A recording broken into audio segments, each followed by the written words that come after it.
Hello, everyone. Have you ever felt alone on your journey as an immigrant? Do you dream of sharing your story and inspiring others to achieve their goals and dreams? Then you're in the right place. Welcome to Chatting with Slava the Jordanian, the podcast where we dive into the fascinating world of immigrant entrepreneurship. Hosted by Dr. Slava Al-Nabolsi, Mindset Mastery 360 Global Movement's Chief Strategic Officer and Ambassador to the Middle East. This show is your ticket to discovering powerful stories, valuable insights, and even a few laughs. Whether you're an immigrant entrepreneur or someone looking to expand your mindset, this podcast is designed just for you. Join us each week as we explore the mindset that empowers immigrants to overcome barriers, break limiting beliefs, and achieve the impossible. Hear from inspiring guests who share their journey's expert advice to help you thrive, and stories that celebrate the courage and resilience of immigrants from all walks of life. At Chatting with Slava the Jordanian, we believe that when you master an unlimited mindset by eliminating limited thoughts and beliefs, there's no dream too big to achieve. So, what are you waiting for? Tune in now, be inspired, and let's celebrate the diversity and strength of immigrant experiences together. Welcome to the journey. Let's get started. Hello, everyone, and thank you for joining us on our premiere episode of a new podcast that we have created, and we are calling it Chatting with Slava the Jordanian. I'm your host, Dr. Slava Al-Nabolsi. I am a dentist in my local area, but a lot of you know me as Slava the Jordanian or STJ. And I would like you guys to welcome my co-host. We call him J.D. Yusef. Yusef is a lawyer, a local lawyer here in the United States in the state of Alabama. But I would like to describe the podcast. This podcast is designed to welcome and encourage all immigrants or any immigrants from different walks of life to join us on this platform and share their story. And the reason behind it, we need those stories to inspire, to empower in order to fulfill some of us that either want to immigrate or migrate, or we are already an immigrant in the United States or anywhere in the world. So let me just start by giving you a little bit of background about me. And if you haven't watched the intro video that's uploaded on YouTube and Instagram, please watch it. It's on, you can find it on Jordanian Women Entrepreneur. This is my social media platform where I post most of the videos and messages pertain this podcast. Again, I'm Slava the Jordanian. I was born and raised in Saudi Arabia, Jeddah, Saudi Arabia, of a Palestinian father and a Jordanian mother. I left Saudi in 1988 at age 19, and literally to escape 3 arranged marriages. There were prominent marriages, 2 from the proposal from the royal family and 1 from a very, very wealthy Procter & Gamble owner in Saudi Arabia. I decided not to do that and left to the United States to pursue my dental degree. Got married at age 23, graduated from NYU Dental School at age 30, and I landed a partnership in Southern New Hampshire in the second largest practice in Southern New Hampshire at age 33, 34. And I left that position and opened my own practice and created my own brand at age 44. And we just launched the franchise at age 55. So I've been really, really busy since I left home, but we are gonna get into that. But let me give a very warm welcome to my co-host, J.D. Yusef, and I will let him introduce himself to our listeners. Go ahead, Yusef. Thank you, Dr. Slava. It's an honor to be here and to be a part of this. Thank you, everyone. My name is J.D. Yusef, and a little bit about me. I was born in California, raised in Alabama. I come from a Christian Palestinian background heritage. My family had to kind of come here because of war and certain circumstances in Palestine.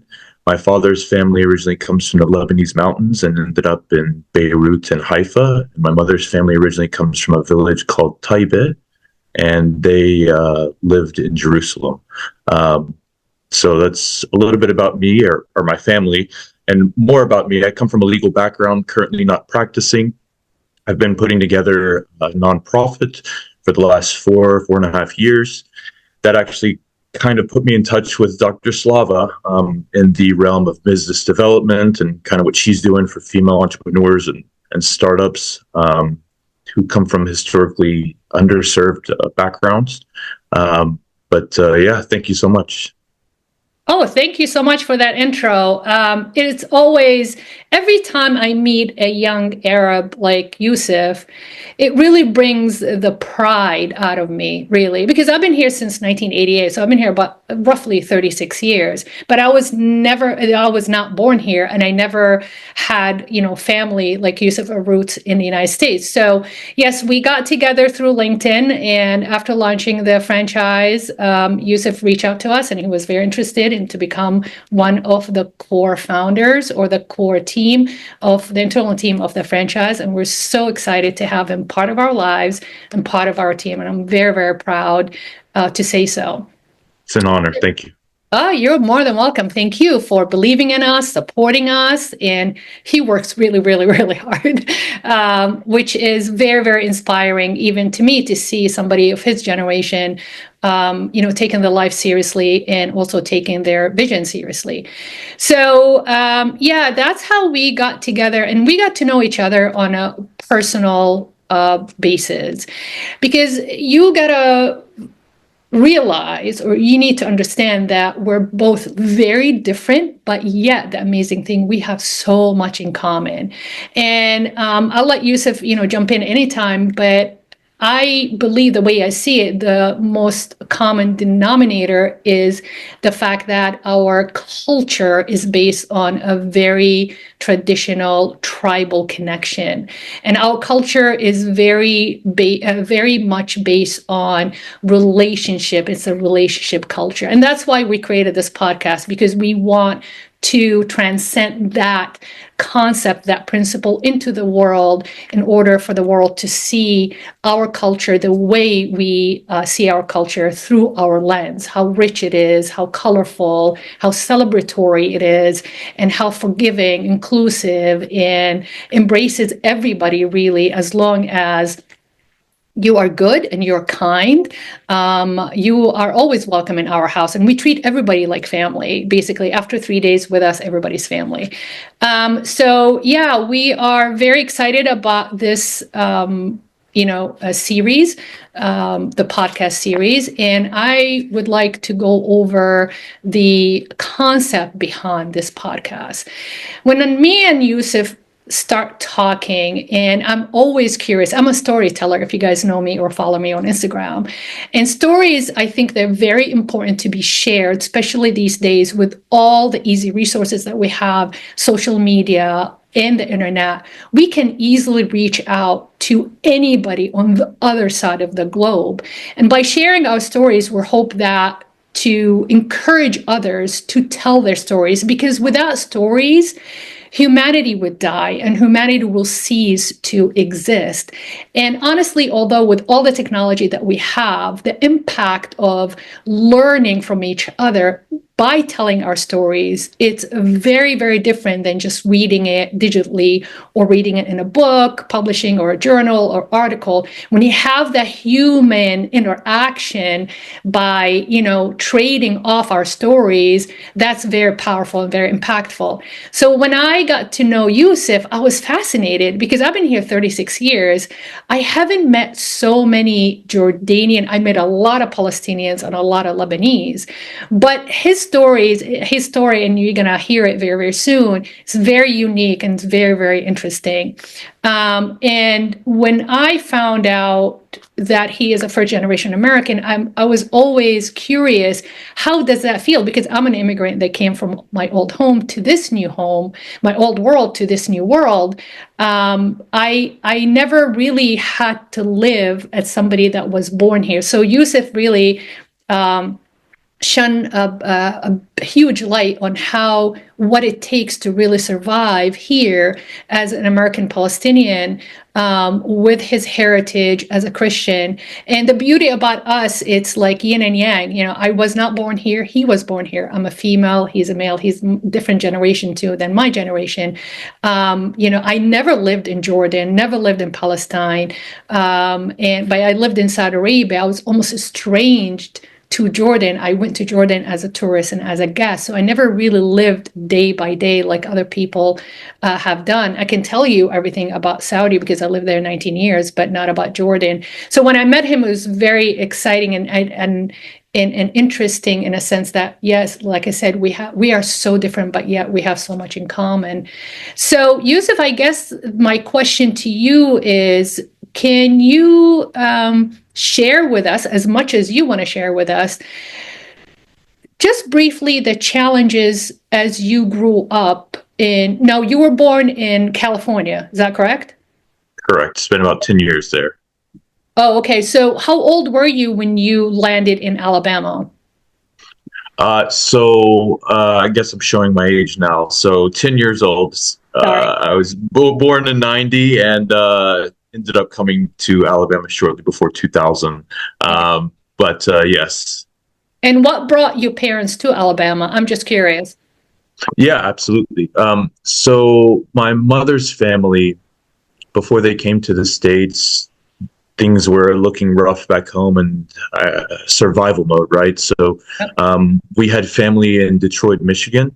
I guess my grandfather visited during the winter and was unbearable, couldn't do it. Apparently there were some also family down south visited, and it felt more like home as far as the weather went, right? Very humid, a lot of farming. You know, we come from an agricultural background. We're village folk. We're simple people. So, but yeah, that's how we ended up in Alabama.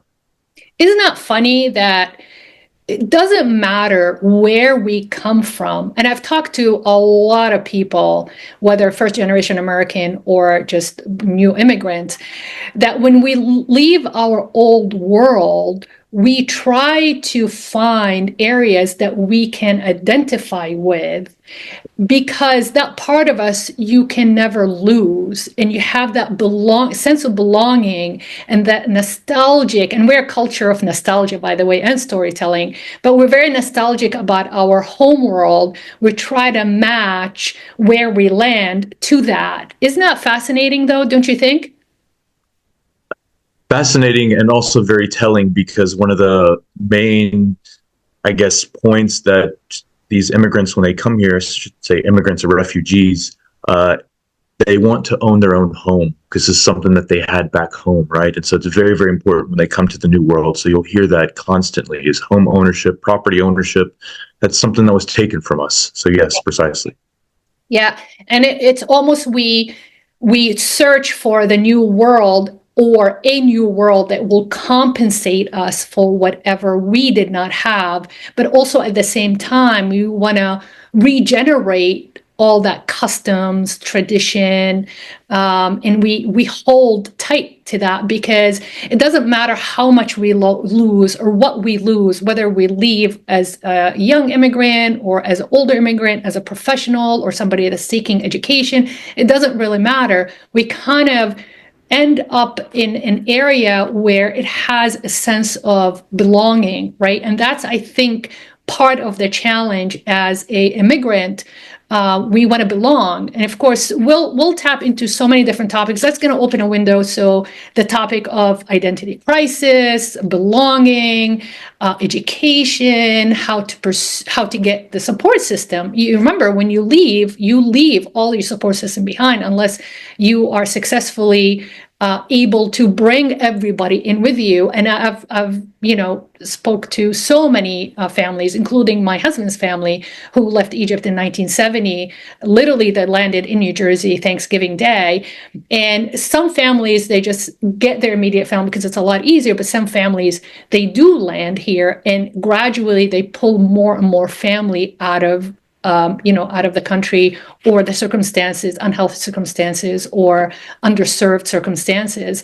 But that always fascinates me. And one of the things we're definitely going to tap into is, what does it take to be successful as an immigrant? I know we talk about being influential, being entrepreneur, being a leader, owning businesses and stuff, but we will break down the factors or the elements that really makes an immigrant successful in the new world. Don't you agree? I think that's a very great point, and it leads room for a lot of good conversation, certainly. Absolutely. Absolutely. So we're very, very excited. We're going to bring so many different topics your way with this podcast. But please, if you listen to this podcast episode and you have any ideas or any specific topics that you would like us to discuss, please let us know. So far we have I can imagine this podcast going on and on and on, because even as our intro episode, we have touched on a lot of stuff. So we have a lot to say about a lot of things. My question, I guess, to you, Yusif, what would be your message to a Lebanese or Palestinian young immigrant that is planning to leave their home world and embark into a new world, regardless, where that is going to be, whether Europe, Africa, India, China, United States, North America? It doesn't really matter where. And even if you move from your native village or native town going into a bigger city, is there anything in particular that you have learned from the stories from your parents that really stuck with you as almost like a core belief or core value? Yeah, that's a very great and deep question. So I guess selfishly, initially, I'll say don't leave. This is something, again, growing up, we heard of stories back home and not wanting to leave, right? That's very, very important and very, very personal and powerful, right? But again, circumstances are circumstances. Survival is unfortunately a part of nature. So I guess, when people do migrate or leave for whatever reason, best thing you can do is stick to your culture. That they think one of the sayings here in America is they say, if you don't know where you come from, you don't know where you're going. It's very, very powerful. So, but yeah, absolutely. My dad told me when I decided to leave, he said, I trust you. You're going to do the right thing. You're going to be amazing. You're going to be successful. I have no doubt. But don't ever forget where you came from. And I think that's what the older generation and even the new generation, I've been talking to a lot of young professional Jordanians here in the Boston area, and they are, young family. They just, they're in the family way. They have young children, and they do tell me that one of their goal is to maintain the core values of our culture, but also they want to raise their children to be ready to face this new world too. And, all my life, especially after I left, I felt like I was in a disadvantage because I thought I was either or. But I guess the message is it's okay to be both. It can be, and, I'm a Palestinian, Jordanian, an American at the same time, and Saudi Arabian too, because I have the custom and the culture, and my first cousins live in Saudi. They're part of the royal family. Their mom married al-Sudairi. So that's their world, that's their life. So I shared that with them, not until I became an adult and seasoned professional dentist and met people from all different walks of life and realized, hold on a second, we do have the advantage. We have the advantage because we have been trained to practice or exercise what I call is multicultural adaptability. And multicultural adaptability, in my mind, explains how we can switch hats, right? Yusif, when you sit with your family, the Arabic kicks in, the coffee, the tea, the food, you start like joking around, with like the Arabic jokes and stuff. And then when you're with the American friends or when you're at work, you can switch the hat. You become the American, lawyer, and you can just pull from the bags of tricks different ways to actually survive your day and get stuff done. But that's an advantage. But all my life, I just realized that a couple of years ago when I was working with my life coach, and I said, you know what, I'm just feel like I'm going through this identity crisis. She goes, what do you mean? I said, I'm not an American. I'm not an Arab. I'm kind of something in between. And she's like, why can't you be both? And that's what I realized is like, that's awesome. We do have the advantage because we have the ability to be or to practice the multicultural adaptability. Do you agree? Very well said. Yes. And I believe that these skills that you touched upon have personally enhanced my ability to navigate and traverse this business ecosystem atmosphere, right? Especially when I'm connecting with people internationally or even here domestically, right? It's about which hat am I going to wear? Who am I really speaking to? What do they want to hear, right? A lot of people that you run to aren't interested in X, Y, and Z, and that's fine. So you just have, which hat to put on. Absolutely. Now, the irony is we gained that ability by default, right? Because like you said, in your case, you were born here, so it's out of your control, right? Your parents came here. I made the decision to come here without knowing how I'm going to do it and how well I'm going to. I just knew that I'm going to do it, right? But we have learned that by default, but now we're using it by design. Is that amazing? It's actually, I've never thought about that concept, but yeah, I guess, again, it's survival, right? So yeah. Yeah. Yeah, survival mode in a sense that it's almost, and I always said in my household, it was more important to be right than to be loved. That's how the relationship I had with my parents. Being concise, sticking to the facts, by design, because we were taught that in order to survive, you have to be accurate. And that's why it was very, very important to be right, more important than to be loved. Did you have the same experience with your parents? Very same experience. And I run into a lot of first generation Americans who are first generation Arab Americans who have these similar experiences, right? Again, it all comes back to the culture, and that's how we connect. So yes. Yes, absolutely. Absolutely. So what would you like to make a closing statement before we end the episode? This episode is really short. We just want to introduce each other and continue telling our stories. What is your closing message, or for even the podcast, or for your listeners? Yes. So closing message would be gratitude and patience. Doing something like this is certainly not easy, but I think it's necessary to, again, shed light on our story. Our story is very powerful because there are powers at play that control the narrative, right? So it's very, very important that we shed light on some of these things that don't have media attention. We'll never get a media attention. So thank you again for this opportunity. Yeah, absolutely. And that's exactly what we're aiming for when we created this podcast. The message is mastering an unlimited mindset by eliminating limiting beliefs.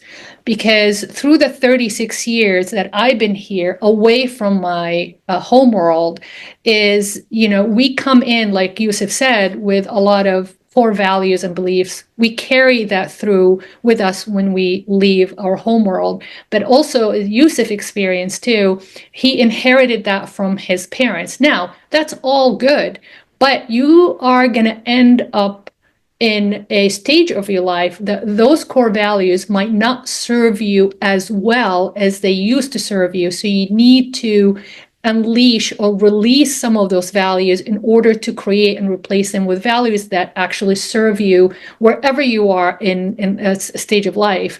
So the limited beliefs, it's a hindrance, right? It's going to keep us tied into our culture and in our background. But unfortunately, if it's overuse, over exercise, it can actually work against you. So we are very, very excited to continue this podcast.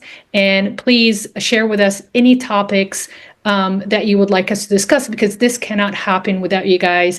And I agree with Yusef, this has to be done in order for us to expand this humanity consciousness of awareness and releasing all the limited beliefs in order for you guys to be empowered, to fulfill your dreams, to fulfill your goal. Well, like I said, whether you are interested in migrating out of your home world, or you're already here in the United States or anywhere in the world. So thank you so much for listening. I just want to let you know that this series is going to be on all podcast platforms.